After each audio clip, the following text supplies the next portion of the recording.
अस्सलाम वालेकुम नाजरीन, आप देख रहे हैं नया पाकिस्तान और मैं हूं शहजाद इकबाल। कई हफ्तों से जारी बारिशों और बिफरे दरियाओं की वजह से पाकिस्तान का एक बड़ा हिस्सा इस वक्त जेर आब है।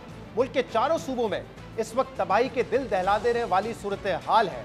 बारिशों और सैलाबी रैलों ने शहर के शहर डुबो दिए हैं। मुल्क का मवासलाती निज़ाम तबाही के दहाने पर है।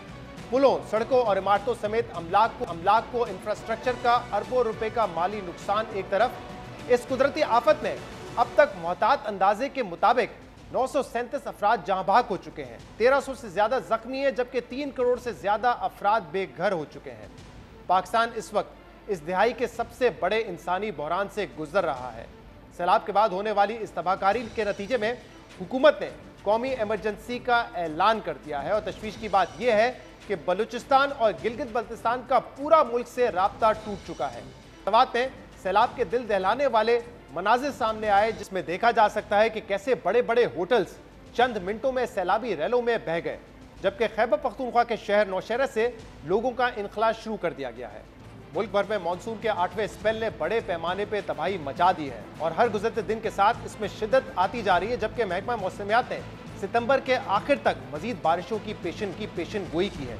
कीमती जानी नुकसान के अलावा सैलाब के नतीजे में कई शहरों में इंफ्रास्ट्रक्चर, मवेशियों और ज़राअत के शोबे को भी शदीद नुकसान पहुंचा है। अब तक तकरीबन 3100 किलोमीटर की सड़कें, 145 पुल, तकरीबन 6 लाख घर तबाह हो चुके हैं और 8 लाख मवेशी हलाक हो चुके हैं।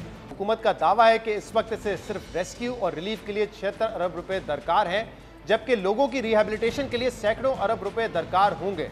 हुकूमत को अब तक आलमी इदारों और मुख्तलिफ ममालिक की तरफ से तकरीबन 50 करोड़ डॉलर्स की इमदाद मिली है। वज़ीर आला सिंध मुराद अली शाह ने कल बताया था कि सिर्फ सिंध में शहरियों को छत देने के लिए 10 लाख टेंट्स की जरूरत है, मगर इस वक्त हुकूमत के पास सिर्फ चंद हजार टेंट्स हैं। मुल्क में जारी सैलाब की तबाहकारी की बुनियादी वजह रवा साल रिकॉर्ड बारिश, गैर मामूली बारिशें। रवा साल सिंध में नॉर्मल रेंज के मुकाबले में 522%, जबकि बलूचिस्तान में 469% ज्यादा बारिशें हुई। इसी तरह खैबर पख्तूनख्वा में 31% और पंजाब में 90% और गिलगित बल्तिस्तान में 99% ज्यादा बारिशें रिकॉर्ड की गई हैं। वफाकी हुकूमत ने सैलाब में जहां बाग अफराद खानदान के लिए 10-10 लाख रुपए इमदाद, जबकि बेनज़ीर इनकम सपोर्ट प्रोग्राम के तहत फी घर 25,000 रुपए देने का ऐलान किया है। इसके अलावा वफाकी काबीना और अफवाज पाकिस्तान के जनरल ऑफिसर्स ने भी 1 माह की तनख्वाह सैलाब मुतासरीन को अतिया करने का ऐलान किया है। इस वक्त जियो न्यूज़ के रिपोर्टर्स मुल्क के मुख्तलिफ शहरों में मौजूद हैं, जहां तबाही सबसे ज्यादा हुई है। मुतासरीन को किस चीज़ की ज़रूरत है, रिलीफ एफर्ट कहां तक पहुंचे हैं, इस पर हम बात करेंगे। हमारे नुमाइंदगान इस वक्त मुल्क के मुख्तलिफ शहरों से हमें रिपोर्ट कर। सैलाबी रेलों और बारिशों से डेरा इस्माइल खान शदीद मुतासर हुआ है। इसकी 3 तहसीलें बराह रास्त मुतासर हुई हैं, जहाँ पे बहुत सारे कस्बात हैं जहाँ पानी घरों के अंदर घुसा है। पूरे कस्बे जो है वो ज़ेर आब आए हैं। हज़ारों घर मुख्तलिफ तहसीलों में डिमोलिश हुए, गिर चुके। डेरा इस्माइल खान शहर के जो 3 रास्ते हैं वो खसूसी तौर पर बंद हैं। डेरा इस्माइल खान जो है वो 3 अतराफ से ज़ेर आब है। ज़िले सतह पर किसी किस्म का कोई कंट्रोल रूम तक नहीं बनाया गया, जहाँ पे मुतासरीन या जो भी मुश्किल में है वो उस कंट्रोल रूम पे इतला करे और वहाँ से फिर उसको इमदाद दी जा सके या उसको रेस्क्यू किया जा सके। इस तरह का कोई नेटवर्क तक नहीं बनाया गया। जो दरियाई स्वात है उसमें अभी भी पानी के बहाव में मुसलसल इजाफा हो रहा है। दरिया के किनारे जितनी भी आबादियाँ थी उनको खाली कर दिया गया है और इंतजामिया की जानिब से तमाम लोगों को ये हिदायत जारी कर दी गई है कि दरिया के किनारे आबाद जितने लोग हैं वो अपने अपने घर और मकानात को खाली करें। इस सैलाबी पानी से कलाम, बहरैन, मदियन और मिंगोरा के मुख्तलिफ इलाकों में बहुत ज़्यादा नुकसान हुआ है। ख़ासतौर पर इमलाक का नुकसान बहुत ज़्यादा हुआ है, क्योंकि सैलाबी पानी जो है वो मकानात के अलावा तमाम जो बिल्डिंग्स है उनमें दाखिल हो गया है। कई इमारतें जो है वो भी दरियाबुर्द हो गई है और लोगों का ही कहना है कि उनका करोड़ रुपए का नुकसान हुआ है। 2-3 दिन से यहाँ मौजूद हैं। ज़िला दादू में, ज़िला जामशोरों में और लाड़काना के कुछ इलाकों में हम गए। जहाँ जाते हैं वहाँ हर तरफ पानी ही पानी है। सड़कों पर जब हम सफ़र करते हैं तो हमें ये उम्मीद होती है कि इन सड़कों पर राशन से भरे हुए कोई ट्रक्स आ रहे हों, कोई टेंट्स या इमदादी सामान आ रहा हो, लेकिन हमें कोई राशन से भरे हुए ट्रक्स नज़र नहीं आए, कोई इमदादी सामान नज़र नहीं आया, बल्कि सैकड़ों की तादाद में छोटी सुजुकी गाड़ियाँ, बड़े छोटे ट्रक्स, बड़े ट्रक्स, ट्रैक्टर ट्रॉलीज़ पर लोग यहाँ से नकल मकानी करते हुए नजर आते हैं। जिला बदीन में हालिया होने वाली बारिशों ने बड़े पैमाने पर तबाही मचाई है और इसके बायस 17 अफराद अपनी जानें गंवा चुके हैं। 1,98,000 से ज्यादा अफराद बेघर हुए हैं। 17,027 घरों को नुकसान पहुंचा है, जबकि 2,07,000 से ज्यादा एकड़ फसलें भी बर्बाद हो चुकी हैं। मेन क्रॉप हमारे यहाँ की चावल की फसल समझी जाती थी, उसको भी बहुत नुकसान पहुंचा है। कपास की फसल को ओवरऑल सिंध में नुकसान पहुंचा है, लेकिन बदीन में ये फसल बिल्कुल ही तबाही से दो चार हो गई है। इंतजामिया की जाने से मदद नहीं की जा रही। अब तक कहीं पे भी खैमा बस्तियां कायम नहीं की गई हैं। इनको रेस्क्यू करने के लिए इकदाम नहीं किए जा रहे हैं। ये अपनी मदद आपके तहत नकल मकानी कर रहे हैं। मासूम बच्चे, माल मवेशी ये बेसर और सामानी की हालत में ये एक जगह से महफूज मकामात की तरफ मुंतकिल हो रहे हैं। जिला लाड़काना और जिला कंबर शहदाद कोट में हालिया बारिशों ने कयामत खेज तबाही मचा दी है। शहरों में हर जगह पानी ही पानी नजर आ रहा है। सेशन कोर्ट हो या अंदरून सिंध का सबसे बड़ा चांद का मेडिकल कॉलेज अस्पताल हो, ये सारे के सारे पानी में डूबे हुए हैं। चांद का अस्पताल में इलाज मुआलजे की दस्तयाबी मुअत्तल कर दी गई है। हज़ारों एकड़ पर खड़ी चावल की फसल भी जो है वो तबाह हो चुकी है।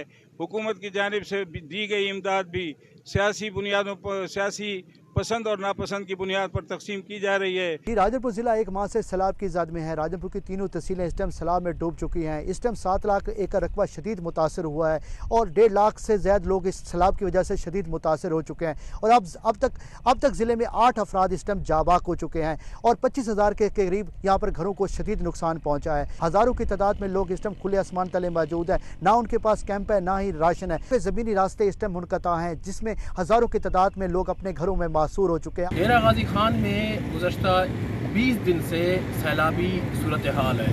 डेरा गाजी खान की तहसील तौसा, डीजी खान का कबायली इलाका, तहसील डीजी खान, तहसील कोट चुट्ठा मुकम्मल तौर पर तकरीबन ज़ेर आब है। की फसलें जिसमें तिल है, चावल, मकई, कपास और जो दीगर जो मौसमी फसलें हैं वो ज़ेर आब आकर तबाह हो गई हैं। मुतासरीन सैलाब मुख्तलिफ इलाकों में खुले आसमान तले बैठे कबायली इलाके वहाँ पे शदीद धूप और अफलास का शिकार हैं। 10 दिन हो गए वो इलाके बंद हैं, ज़मीनी रास्ते बंद हैं, जिसकी वजह से कबायलियों में खुराक और अद्वियात की शदीद किल्लत पैदा हुई है। जिस तरह के बलूचिस्तान में नाकाबिल यकीन तबाहकारियाँ हुई है, बलूचिस्तान को सप्लाई चेन मुतासर है। पंजाब को पोर्ट मंडू में मिलाने वाला शाहरा जो पिछले 11 दिन से बंद है। दानसर के साथ मिलाने वाला शाहरा पिछले 11 दिन से बंद है। बोलान में कल तो बिल्कुल सब कुछ तबाह हो गया था। यहाँ पर अशिया ज़रूरिया का बहरान जन्म लेने लगा है। अद्वियात, इसी तरह पोल्ट्री आइटम्स आपके वो सब्ज़िजात जो है वो बिल्कुल यहाँ पर नापेद होते जा रहे हैं। यहाँ की कीमतों में मुसलसल इजाफा देखा गया है। इंफ्रास्ट्रक्चर तबाह हो गया है। जहाँ हम जाते हैं कोई सड़क हमें पक्की नहीं मिलती है। तमाम सड़कें जो है वो नदियों में बदल गए हैं। दूसरी बात जो रिलीफ सरगर्मियों की है, रेस्क्यू की है, कहीं भी रेस्क्यू उस लेवल पे नहीं है जिस तरह पाकिस्तान के दिगर सूबे में है, या रिलीफ उस लेवल पे नहीं है। लोग खुद अपनी मदद के तहत रेस्क्यू भी करते हैं, अपनी मदद के तहत अपनी मदद भी खुद करते हैं। खुशदार में गुज़िश्ता 1.5 महीने से मुसलसल बारिश के बाद यहाँ पे निज़ाम ज़िंदगी मुकम्मल तौर पर मफलूज होकर रह गया है। अब तक 13 अमवात वाक़ई हुए हैं और सैकड़ों की तादाद में जो है ना लोग मलबे तले दबकर शदीद ज़ख्मी हो गए हैं। माल मवेशियों की हज़ारों की तादाद में सैलाबी रेलों के नज़र हो गए हैं। कल शाम से ज़राए मुवासलात का निज़ाम भी बिल्कुल मुनक़ता होकर रह गया है। इलावा से बिजली की बात की जाए तो कल शाम से कौमी ग्रिड से जो है ना बिजली हमें जो फराम की जाती है सार्फिन को, वो भी कल शाम से अब तक बिल्कुल नहीं है और लोग जो है ना बिजली की न होने की वजह से काफ़ी परेशानी का शिकार हैं। इमदादी सामान की बात की जाए तो बहाली का सिलसिला अब तक सुस्त रवि का शिकार है। जियो न्यूज़ के नुमाइंदे मुख्तलिफ शहरों से रिपोर्ट कर रहे थे, आपको बताया कि किस हद तक इस वक्त सूरत हाल तबाही का मंजर पेश कर रही है। जो रिलीफ एफर्ट है वो कहां तक पहुंचा है, इस पर मजीद बात भी करेंगे। एक ब्रेक के बाद हम आपके सामने दोबारा हाजिर होते हैं, हमारे साथ रहिएगा।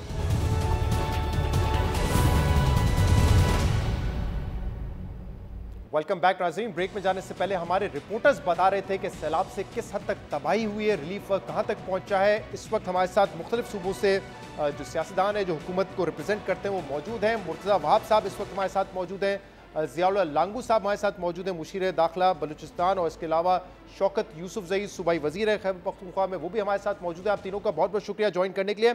ज़ियाउल्लाह साहब, सबसे पहले आप बताइएगा, बलूचिस्तान में तो बहुत ज़्यादा तबाही हुई है, बल्कि अब तो जो है बलूचिस्तान बाकी पाकिस्तान से कट के रह गया है। जो मवासलाती निज़ाम है वो बहुत हद तक मुतासर हुआ है। क्या इस वक्त एग्जैक्टली सूरत हाल है, और जो रिलीफ का काम है वो कहाँ तक पहुँचा है, किस किस चीज़ की ज़रूरत है इस वक्त? बिस्मिल्लाहिर्रहमानिर्रहीम। Thank you brother. आपने इस सख्त हालात में बलूचिस्तान के लोगों पर जो ये गुजर रही है, हमारे जिस वक्त तमाम पाकिस्तान से राब्ते कट चुके हैं, और आपने बलूचिस्तान के हालात को दुनिया तक पहुंचाने में हमारी मदद की, एक मरतबा फिर आपका बहुत शुक्रिया ब्रदर। ये 2 महीनों से एक मानसून बारिशों का जो सिलसिला शुरू हुआ है, इसमें अभी तक 5 स्पेल्स आ चुके हैं। ये तारीख में पहली मरतबा हो रहा है कि बलूचिस्तान के तमाम 34 डिस्ट्रिक्ट्स में एक ही तरह की इसने तबाही मचाई है। यहाँ जो है अंग्रेज के दौर के तकरीबन 100-150 साल पुराने पुल्स हैं, वो भी कभी नहीं, उनको कुछ नहीं हुआ, लेकिन इस सैलाब ने उनको भी बात दिया। इसका मतलब है 100-150 साल से ऐसी कोई तबाही सैलाब आया ही नहीं है। तो इसमें अभी तक हमारे तकरीबन 240 कैजुअल्टीज हुए हैं, हजारों में हमारे जख्मी हैं, और कई देहात सफ़े हस्ती से मिट चुके हैं। अल्हम्दुलिल्लाह रिलीफ और रेस्क्यू के काम में सूबाई हुकूमत और उसके इदारों ने भरपूर हिस्सा लिया, काम किया। और लेकिन जैसा ये बताइए कि जमीनी रास्ते जो कट चुके हैं, तो अगर जो रिलीफ का काम है, अगर दूसरे सूबों से आपको कोई सपोर्ट चाहिए तो वो कैसे पहुंच रही है बलूचिस्तान इस वक्त? देखें, जब तक रास्ते खुले थे तो हमें कोई दुश्वारी नहीं थी, हम अपने लोगों को तमाम food items, non food items, rescue के मामला सब पहुंचा रहे थे। लेकिन अभी जो बलूचिस्तान जो है, तमाम रास्ते हमारे कट चुके हैं, हमारे ट्रैफिक के लिए आना जाना बहुत बड़ा मसला बन गया है, जिसकी वजह से हमें बहुत परेशानी हो रही है। आज से हमारे मोबाइल्स और टेलीफोन नेटवर्क, इंटरनेट नेटवर्क सब भी बंद हुए हैं। फ़ज़ाई राब्ता आपको पता है मौसम के ख़राब होने की वजह से पहले ही बंद हो चुका है। तो गवर्नमेंट और आप जैसे साफ़ी हज़रात से अपील करता हूँ कि हमारी जो ये मसाइल हैं, ये मुश्किलात हैं, इनको हर जगह तक पहुँचाएँ, ताकि बलूचिस्तान के लोगों को इस मुश्किल हालात में हम सब मिलकर निकाल लें। सही। मुर्तज़ा साहब, तकरीबन 31 अजला सिंध के भी मुतासर हुए हैं जो बारिशों के स्पेल्स आते गए हैं। ज़रा बताइएगा कि इस वक्त जो रिलीफ वर्क है वो कहाँ तक पहुँचा है, क्योंकि जो बात सीएम मुराद अली शाह ने बताई थी वो ये थी कि 10 लाख टेंट की तो सिर्फ सिंध में ज़रूरत है, और हुकूमत के पास इतने टेंट है नहीं, तो कैसे ये जो गैप है पूरा करेंगे? रिलीफ वर्क में कितनी इस वक्त और मदद की ज़रूरत है? देखिए शहजाद साहब, कराची शहर के अलावा जो बाकी सिंध के 5 डिविजन्स हैं, 23 डिस्ट्रिक्ट बनते हैं, ये इन तमाम के तमाम में एक इमरजेंसी सिचुएशन है। और जहाँ तक आपकी निगाह जाएगी, जहाँ तक आपकी नज़र जाती है, आपको पानी नज़र आता है। वज़ीर आला सिंध ने कल भी ये बात बयान की थी कि आप डिफ्रेंशिएट नहीं कर सकते कि दरिया कहाँ पर है और नॉर्मल खेत फसल की जगह कहाँ पर है। लोगों के माल मवेशी का नुकसान हुआ है, लोगों के घरों का नुकसान हुआ है, जो कच्चे घर थे वो बह गए हैं, उनकी जो फसल थी उसको नुकसान पहुंचा है। तो जो मैग्नीट्यूड है तबाही का वो बहुत ही बड़ा है, और पहला टारगेट हुकूमत का यही है कि किस तरीके से लोगों को रेस्क्यू किया जा सकता है, किस तरीके से लोगों को अभी हम लुक आफ्टर कर सकते हैं। तो इस सिलसिले में टेंट हमारी इसलिए प्रायोरिटी है, बिकॉज जिन लोगों की छत इस वक्त नहीं रही है उनको छत प्रोवाइड करना सबसे ज़रूरी है। और हमारा टेंटेटिव असेसमेंट है कि कोई 10 लाख के करीब हमें टेंट्स की रिक्वायरमेंट इस वक्त होगी। हमारे अपने PDMA के पास जो प्रोविंशियल डिजास्टर मैनेजमेंट अथॉरिटी है, तकरीबन कोई 85,000 टेंट्स का स्टॉक मौजूद था, जो कि हम मोबिलाइज कर चुके हैं और हमने उसको बांटने का प्रोसेस इस वक्त चल रहा है। और मज़ीद 2-2.5 लाख टेंट्स का हम ऑर्डर प्लेस कर चुके हैं। लेकिन दुश्वारी शहजाद ये है कि पूरे पाकिस्तान की टेंट्स मैन्युफैक्चर करने की इतनी कैपेसिटी नहीं है कि वो 10 लाख टेंट्स को हम फौरी तौर पर अवेलेबल कर सकें। चीफ मिनिस्टर साहब ने, फॉरेन मिनिस्टर पाकिस्तान ने और लोगों से बात की है। हमने दोस्त ममालिक जो है उनकी एम्बेसी से भी कांटेक्ट किया है कि हम ख़रीदने को तैयार हैं। प्रोविंशियल गवर्नमेंट अपने फंड्स को इस्तेमाल करेगी, अपने बजट को इस्तेमाल करेगी, और वो टेंट्स वगैरह हम ख़रीदने को तैयार हैं as long as it is made available.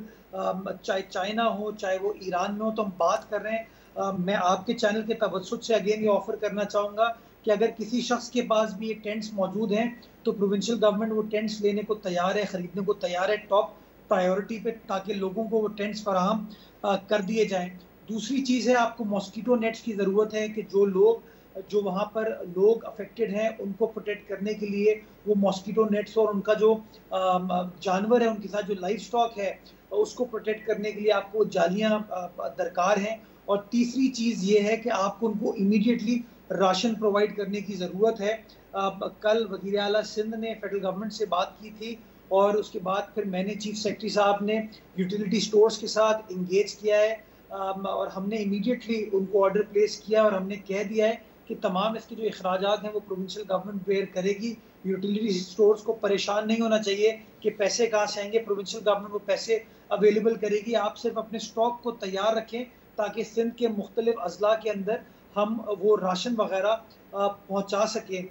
जहाँ तक एक्सेस का ताल्लुक है, कुछ एरियाज में पहुँचने में हमें दुश्वारी हो रही है बिकॉज जितने भी ज़मीनी रास्ते थे वहाँ पर पानी इस वक्त आ चुका है और लोग चूँकि तकलीफ में हैं, लोग परेशानी में हैं, तो नतीजा ये हुआ है कि लोग अपने घर बाहर से निकल के उन्होंने अपने खेमे जो हैं, टेंट्स वगैरह सड़कों पर लगाए हुए हैं, तो जगहों को एक्सेस करने में हमें थोड़ी सी प्रॉब्लम हो रही है। लेकिन हैविंग सेड दैट, तमाम गवर्नमेंट हो, मशीनरी हो, पॉलिटिकल लीडरशिप हो, वो सब की सब मुख्तलिफ अजला में मौजूद है और कोशिश की जा रही है हत्तुल इम्कान कि जो कुछ भी किया जा सके लोगों को इस वक्त रेस्क्यू करने के लिए, लुक आफ्टर करने के लिए वो किया जाए। सही। शौकत यूसुफजई साहब, हमने देखा है खैबर पख्तूनख्वा के भी मुख्तलिफ अजला जो है वो मुतासर हुए, बल्कि आज जो कुछ फुटेजेस सामने आई हैं बड़ी दिल दहला देने वाली है, क्योंकि सिर्फ कच्चे मकानात नहीं, कलाम में तो जो बड़े बड़े होटल्स थे वो भी जो है बिल्कुल गिर गए, वहाँ पर मिनटों के अंदर गिर गए।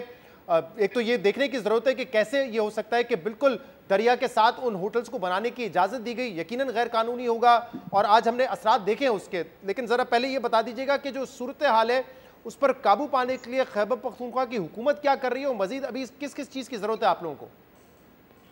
बिस्मिल्लाहिर्रहमानिर्रहीम, बहुत शुक्रिया।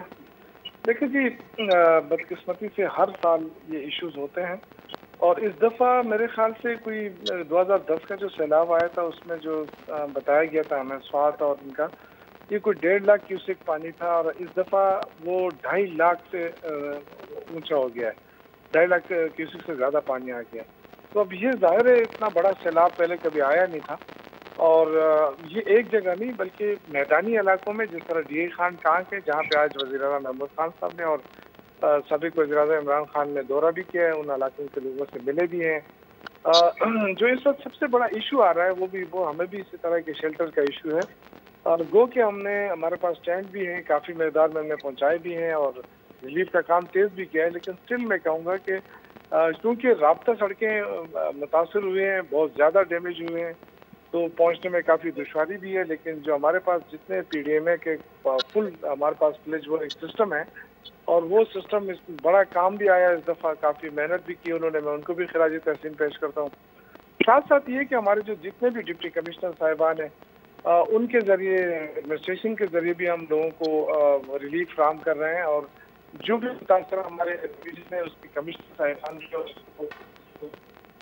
ये है और खुद जो है वो विजिट कर रहा है। कल सोच जा रहे हैं, कालाम, मदियन, बहरैन उनका दौरा होगा और अगले दिन कोहिस्तान और शांगला और चतराल इस तरह दौरे होंगे और साथ साथ वो निगरानी भी कर रहे हैं, देख भी रहे हैं।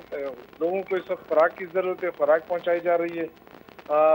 इसी तरह जो टेंट खेमों की ज़रूरत है, बड़ी तादाद में वो खेमे भी पहुँचाए जा रहे हैं। लेकिन स्टिल मैं कहूँगा कि मुश्किलात हैं बहुत ज़्यादा सैलाब। और आज ये भी बताया गया है कि चारसदा और नौशहरा जो पानी का फ्लो आ रहा है ऊपर से, वो आधी रात को शायद ये खतरा है कि वो पानी ये तमाम सूबाई हुकूमतें, इवन वफाकी हुकूमत ये कह रही है कि जितना बड़ा ये जितनी तबाही हुई है इस सैलाब से, रिलीफ वर्क तो शायद हम खुद कर लें अपने वसाइल से, लेकिन रिहैब करने जाएंगे तो हमें बड़े दूसरे ममालिक की मदद दरकार होगी। दूसरे ममालिक मदद भी कर रहे हैं, वर्ल्ड बैंक, WHO ये सब मदद भी कर रहे हैं। आज इमरान खान साहब की एक प्रेस कॉन्फ्रेंस थी, वो अली अमीन गंडापुर के साथ बैठे हुए हैं और उनके साथ CM खैबर पख्तूनख्वा भी हैं। जब उनसे पूछा गया कि आप अपनी पार्टी के लिए तो चंदा इकट्ठा कर रहे हैं, सैलाब ज़दगान के लिए क्यों नहीं ऐलान कर रहे, तो बड़ा अजीब था इमरान खान साहब का। उन्होंने कहा कि मैं जब तक अब चंदा इकट्ठा नहीं कर सकता जब तक मुझे पता ना हो कि एग्जैक्टली ये खर्च कैसे होगा, कहाँ पर होगा। ये किस किस्म की दलील है? ये तो आपकी सूबाई हुकूमत जो चीफ मिनिस्टर बैठे हुए थे साथ, उनको कहना चाहिए था कि आप जोर दें सैलाब ज़दगान के लिए फंड इकट्ठा करने में, क्योंकि आप तो पहले भी इकट्ठा करते रहे फंड, चाहे अपने अस्पताल के लिए हो, कॉलेजेस के लिए हो, लेकिन इस वक्त तो मुल्क को ज़रूरत है। देखिए, मेरे ख्याल से इस वक्त इतने मुतनाज़ बात करने की जरूरत नहीं है। उन्होंने ये नहीं, इस तरह नहीं कहा जिस तरह आप उसको बयान कर रहे हैं। उन्होंने कहा कि मेरे असेसमेंट हो जाए, पता चल जाए कि कितना नुकसान हुआ है, क्या जरूरत है और कितना, मतलब, और डेफिनेटली इस वक्त हम रिलीफ दे रहे हैं ना। इस वक्त तो ये नहीं हो रहा है कि बहाली का काम पे हम जा रहे हैं। बहाली के काम में सालों के लिए भी तो चाहिए ना, टेंट्स है ही नहीं हमारे पास। जिस तरह हमारा इंफ्रास्ट्रक्चर डैमेज हुआ है ना, इसमें सालों लग सकते हैं। इसके वसाइल किसी के पास नहीं है, ना सिंध के पास होंगे, ना बलूचिस्तान के पास होंगे, ना हमारे पास है। क्योंकि हमारे तो ये हो सकता है ना कि हमारा जो डेवलपमेंटल बजट होता है वो हमने वाकफ कर दिया। हमने कहा हम कोई तरक्याती काम नहीं करेंगे, अपने लोगों को बहाल रखेंगे। पहला इशू तो ये, इस वक्त तो रिलीफ का मसला है ना। अगर आप तो रिलीफ के लिए खैबर पख्तूनख्वा को डोनेशंस की, बाहर ममालिक की इमदाद की जरूरत नहीं है। भाई, बाहर ममालिक की इमदाद गवर्नमेंट की सतह पे होती है और वो गवर्नमेंट जो है वो जाहिर है पहला काम इस वक्त रिलीफ देने का है। उसके बाद फिर असेसमेंट करेंगे, वो डिपार्टमेंट मौजूद होते हैं। लेकिन अभी तो बारिशें हो रही हैं, अभी तो कोई भी सुबह इस तरह नहीं कर सकते कि वो असेसमेंट लगाना शुरू करें। हाँ, ये जरूर होता है कि जो लोग जहाँ भाग होते हैं उनको या जख्मी होते हैं। बहुत बहुत शुक्रिया, बहुत बहुत शुक्रिया। जो रिलीफ काम है उसके लिए भी इस वक्त वसाइल दरकार हैं। आप कह रहे हैं कि असेसमेंट नहीं हो सकती, ऐसी बात है। अभी तक तो पानी खड़ा हुआ है, जब पानी उतरेगा फिर पता चलेगा कि एग्जैक्टली कितना नुकसान हुआ है। बहुत बहुत शुक्रिया। शौकत यूसुफजई साहब, मुर्तज़ा वहाब साहब और ज़ियाउल्लाह लांगू साहब हमारे साथ मौजूद थे। प्रोग्राम में शामिल करेंगे एक ब्रेक और इसके बाद मज़ीद बात करेंगे।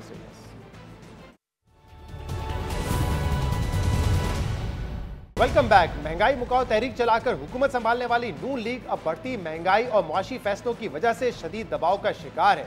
वजीर खजाना मिफ्ता इस्माइल को मुआशी मुश्किलात की वजह से ऑपोजिशन की तनकीद का तो सामना है ही, मगर अब इत्तेहादियों और नून लीग के अंदर से मुआशी टीम पर खुल्लम खुल्ला हमले शुरू हो गए हैं। और ये खबरें आ रही हैं कि पार्टी कायद मियां नवाज शरीफ ने भी मिफ्ता इस्माइल की कारकर्दगी और फैसलों पर अदम इत्मीनान का इजहार कर दिया है और वो ये समझते हैं कि सिर्फ इसाक डार ही मुल्क को मुआशी मुश्किलात से निकाल सकते हैं। मुल्क को डिफॉल्ट से बचाने के लिए वजीर खजाना मिफ्ता इस्माइल ने IMF से सख्त शराइत पर मुआहिदा किया।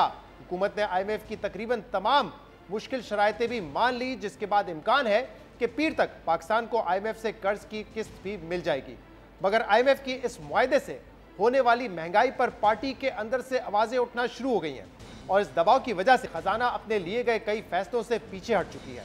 पहले वजीर खजाना मिफ्ता इस्माइल ने ताजरों पर फिक्स टैक्स लगाया, मगर पार्टी क़ियादत और मरियम नवाज के दबाव पर हुकूमत को इस फैसले से पीछे हटना पड़ा और अब हुकूमत ने पार्टी के दबाव के बाद फ्यूल प्राइस एडजस्टमेंट की मद में अवाम को 20 अरब रुपए की सब्सिडी देने का फैसला किया है। मगर अपने फैसले से पीछे हटने के बावजूद पार्टी क़ियादत मिफ्ता इस्माइल से नाखुश है। मुख्तलिफ रहनुमा मिफ्ता इस्माइल को पब्लिकली निशाना बना रहे हैं। कल नून लीग के रहनुमा आबिद शेर अली और तलाल चौधरी ने प्रेस कॉन्फ्रेंस में मिफ्ता इस्माइल पर बराह रास्त तनकीद की और वजीर आजम शहबाज शरीफ से भी मुतालबा किया कि अवाम दोस्त पॉलिसीज बनाएं। अवाम पर नवाज शरीफ ने कभी कंप्रोमाइज नहीं किया, लेकिन आज जो मैंने सुनता हूँ मिफ्ता इस्माइल साहब को, बड़ा अफसोस होता है जब वो अवाम को कहते हैं जी के बढ़ जाते हैं तो क्या हुआ।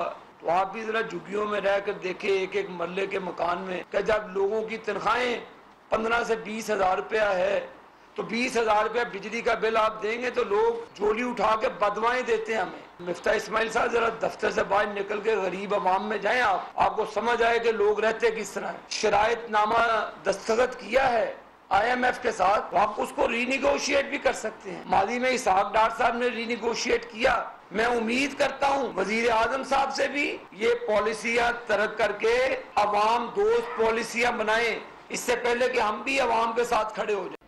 मिफ्ता इस्माइल और शहबाज शरीफ मुश्किल माशी फैसले करके मुल्क को डिफॉल्ट से बचाने का क्रेडिट ले रहे हैं, मगर पार्टी के अंदर से हुकूमती माशी फैसलों पर तनकीद हो रही है और ज़राए के मुताबिक पार्टी क़ियादत की मर्जी से मुख्तलिफ रहनुमा मिफ्ता इस्माइल पर तनकीद कर रहे हैं और इसाक डार को इनकी जगह लाने के लिए माहौल बनाया जा रहा है। कल शाहजेब खानजादा के प्रोग्राम में सीनियर तजज़ियाकार सोहेल वड़ाइच जिन्होंने चंद रोज पहले नवाज शरीफ से मुलाकात की थी, उन्होंने बताया कि नवाज शरीफ ना मिफ्ता इस्माइल से खुश है, ना ही शहबाज शरीफ से मुतमईन है और वो इसाक डार को वजीर खजाना बनाना चाहते हैं। उन्हें लगता है कि इसाक डार ही मुल्क की मुआशी मुश्किलात का हल है। मगर नवाज शरीफ के कल रात इस इंटरव्यू के बाद तरदीदी बयान जारी किया गया। नवाज शरीफ ने बयान में कहा कि शहबाज शरीफ के बारे में मुझसे मंसूब बयानात गलत हैं। उम्मीद है शहबाज शरीफ मुल्क को बहरान से बाहर निकालेंगे। अहम बात यह कि नवाज शरीफ ने शहबाज शरीफ से मुतालिक बयान की तरदीद की, मगर मिफ्ता इस्माइल से मुतालिक बयान पर खामोश रहे, जिससे वाज़ेह होता है कि पार्टी कायद मिफ्ता इस्माइल की कारकर्दगी और फैसलों से मुतमईन नहीं है। अहम बात यह है कि ये खबरें भी सामने आ रही हैं कि नवाज शरीफ मिफ्ता इस्माइल के अलावा साबिक वजीर आजम शाहिद खाकान अब्बासी से भी नाखुश हैं। जराये के मुताबिक 15 अगस्त को नवाज शरीफ की ज़ेर क़यादत सीनियर पार्टी रहनुमा का जो इजलास हुआ था, उसमें पेट्रोलियम मसनूआत की कीमतों में इजाफे की तजवीज़ पर नवाज शरीफ ने इस फैसले से इख्तलाफ किया, जिसके बाद इसाक डार ने भी शहबाज शरीफ हुकूमत के फैसलों की मुखालफत की। मगर इस दौरान पार्टी के सीनियर नायब सदर शाहिद खाकान अब्बासी ने मिफ्ता इस्माइल का दिफा किया और इसाक डार से कहा कि अगर किसी को लगता है कि वो ज़्यादा बेहतर फैसला कर सकता है तो लंदन में बैठे रहने के बजाय पाकिस्तान वापस आकर मामलात का कंट्रोल संभाल लें। शाहिद खाकान अब्बासी के इन बातों पर नवाज शरीफ खफा हुए और इजलास छोड़कर चले गए। दिलचस्प बात यह है कि इजलास के बाद मरीम नवाज ने अपने ट्विटर अकाउंट पर यह इतला दी थी कि नवाज शरीफ पेट्रोलियम मसनूआत की कीमतों में इजाफे की वजह से मीटिंग छोड़कर चले गए।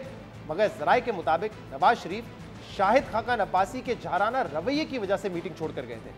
अहम बात यह कि मिफ्ता इस्माइल बारहा कह चुके हैं कि पेट्रोलियम मसनूआत की कीमतों में इजाफे समेत जितने भी फैसले वो लेते हैं वो शहबाज शरीफ की मंजूरी से लेते हैं। और ये भी हकीकत है कि शहबाज शरीफ नवाज शरीफ की मर्जी के बगैर कोई फैसला नहीं लेते। तो फिर सवाल यह है कि क्या नून लीग की सफ़ों में मुआशी मामलात पर वाकई इख्तलाफ है या नून लीग एक बार फिर good cop bad cop policy पर अमल कर रही है ताकि नवाज शरीफ इन मुआशी फैसलों से खुद को बरीउज़्ज़मा करार दे सके। इन मामलात पर हम बात करेंगे, जिसके लिए हमें ज्वाइन PMLN के सीनियर रहनुमा डॉक्टर मुसद्दिक मलिक ने। डॉक्टर साहब बहुत बहुत शुक्रिया वक्त देने के लिए। डॉक्टर साहब, एक तरफ वजीर ख़जाना है, वो कह रहे हैं कि हमने बड़े मुश्किल फैसले लिए, मुल्क को डिफ़ॉल्ट से बचाया। वज़ीर आज़म शहबाज शरीफ भी यही कह रहे हैं, लेकिन इत्तलात ये है कि नवाज शरीफ साहब खुश नहीं है जो माशी पॉलिसीज़ इस वक्त हैं या जो फैसले किए गए हैं। और कल तो हमने देखा कि तलाल चौधरी और आबिद शेररी साहब ने तो बाकायदा तनकीद की है फाइनेंस मिनिस्टर पे भी, और शहबाज शरीफ को भी कह रहे हैं कि अवाम दोस्त पॉलिसीज बनाएं।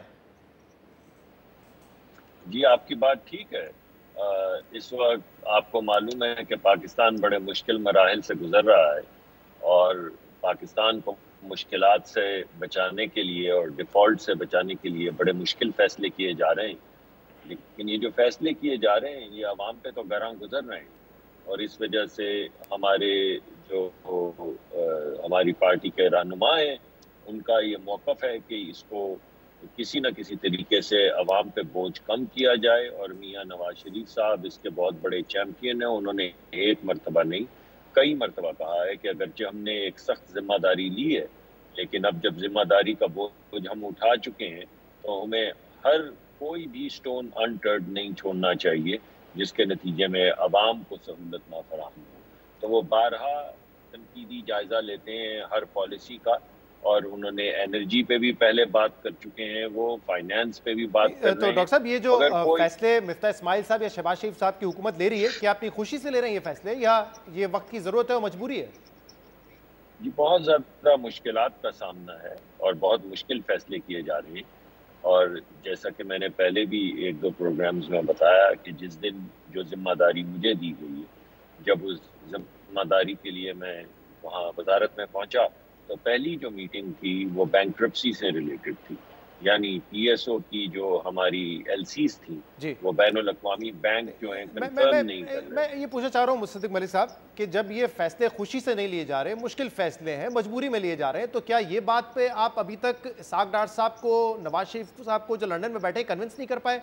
और अगर उनको नहीं कन्विंस कर पाएंगे तो अपोजिशन को कैसे करेंगे, अवाम को कैसे करेंगे, अपने इत्तेहादियों को कैसे करेंगे?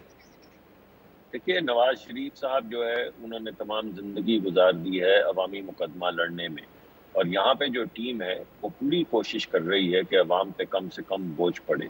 मगर जब भी अवाम पे बोझ पड़ता है तो नवाज शरीफ साहब उसका बड़ा सख्त नोटिस लेते हैं, और बराह रास्त बायलैटरली भी और पार्टी की मीटिंग्स के अंदर भी उनका मौक़िफ़ बिल्कुल क्लियर रहता है, और वो ये है कि आप कुछ भी करें मगर अवाम के ऊपर ये बोझ नहीं डालें। बाज़ मरतबा हम उनकी उम्मीदों पर पूरा उतर पाते हैं और बाज़ मरतबा कुछ तो बोझ ना डाले का क्या मतलब है? फिर इमरान खान जिस तरह सब्सिडी दे के गए थे वो सब्सिडी दे देते हैं, फिर ये नवाज शरीफ साहब की ख्वाहिश है? नहीं जी, बहुत से मसलन हमारी जो मुख्तलिफ जो स्पेंडिंग हमारी है उसको काटने के लिए उन्होंने कई मरतबा हिदायत दी ताकि अवाम पे बोझ कम डाला जाए और वफाकी हुकूमत ये बोझ ज़्यादा उठाए। कभी ये हिदायत की उन्होंने कि 61 आपने वुज़रा, मुशीर और SAPM भर दिए, इतनी बड़ी काबीना बना ली है, जाहिर सी बात है इतनी बड़ी काबीना होगी, इतने डिवीजन होंगे तो खर्चा तो होगा। ये बात आपकी किसी हद तक सही है, मगर शायद बहुत ज्यादा मटीरियल नहीं है, क्योंकि इस वक्त जो बड़ा खर्चा, जो पूरी वफाकी हुकूमत का खर्चा है वो तकरीबन 550 अरब के करीब है, जबकि सिर्फ पेट्रोलियम सेक्टर का यानी हमारी वजारत का जो सर्कुलेटेड कुछ चीजें सिंबॉलिक होती है, जैसे कि अगर पूरी काबीना 1 महीने की सैलरी दे दे तो सैलाब जदगान की मुश्किलात खत्म नहीं हो जाएंगी, लेकिन वो जरूरी होता है एक मैसेज देने के लिए कि हम आपके साथ खड़े हुए हैं ना, कुछ चीजें सिंबॉलिक भी होती है मैसेज देने के लिए। कि बिल्कुल, और ये जो आप कह रहे हैं बिल्कुल इसी तरह के पैगाम मियां नवाज शरीफ साहब की तरफ से आते हैं, तो इस वक्त आप तकरीबन उन्हीं की जबान बोल रहे हैं। तो अब ये तय हो गया है कि मिफ्ताह इस्माइल साहब जाएंगे और इसहाक डार साहब वज़ारत खजाना संभालेंगे? नहीं, इस तरह का कोई फैसला नहीं हुआ। देखिए, इसहाक डार साहब ने जिस तरह से मुल्क की मईशत को पहले चलाया है उसकी कोई मिसाल नहीं मिलती, लेकिन मिफ्ताह इस्माइल साहब बड़ी मेहनत के साथ दिन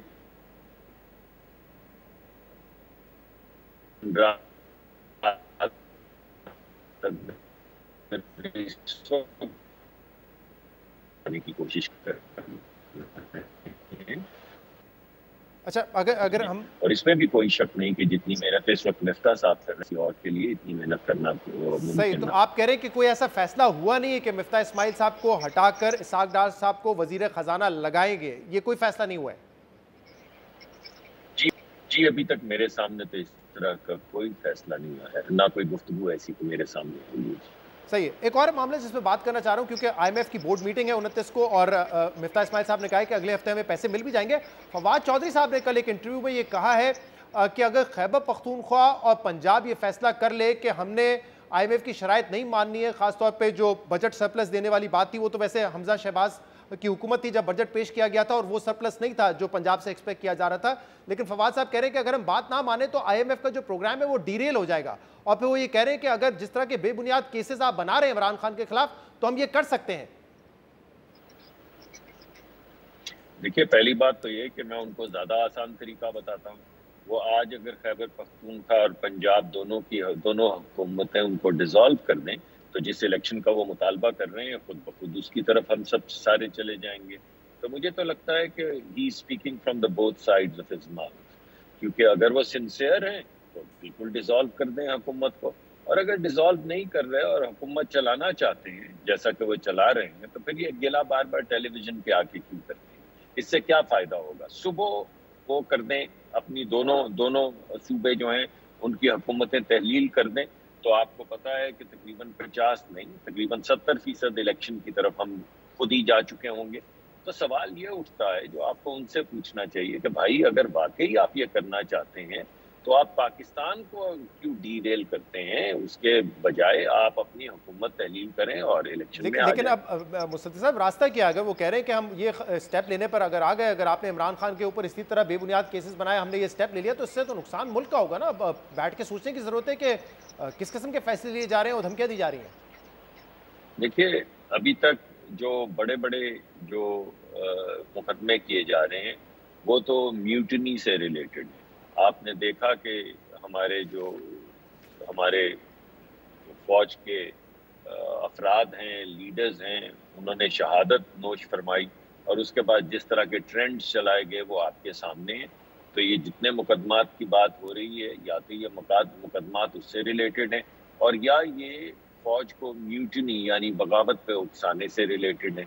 और मेरे ख्याल में आप भी अगर उनका तज्जिया करें तो एक ऐसी माँ जिसका बेटा शहीद हो गया हो, उसका दिल अगर दुखे और कोई ट्रेंड चला के उसका दिल दुखाए तो मेरे ख्याल में आप भी वहीं खड़े होंगे जहां हुकूमत खड़ी है। इसी तरह वो लोग जो अपनी जान का नजराना पेश करके हमारे बच्चों को बचाते हैं सरहदों पे खड़े होकर, उनके वो अगर म्यूटनी पे उकसाया जाए और अगर वो मान जाए तो आप सोचिए कि आपके बच्चों का क्या बनेगा। अगर हर बंदा जो है वो उठ के बोले कि भाई मैं तो बात नहीं मानता, मैं क्यों अपनी जान दूं, मैं तो जा रहा हूँ, जिसकी जान जा रही है वो अपनी जान खुद बचाए, तो आप खुद सोचिए कि इस मुल्क का क्या होगा, इस मुल्क के दिफा का क्या होगा, इस मुल्क के बच्चों का क्या होगा। इस वजह से कोई भी ऐसी म्यूटनी या बगावत की बात करे या वो कोई ऐसी बात करे जिससे बहुत बहुत शुक्रिया डॉक्टर मुसद्दिक मलिक साहब हमारे साथ। नाज़रीन, आज के प्रोग्राम में इतना ही। शो से इजाजत दीजिए। अल्लाह हाफ़िज़।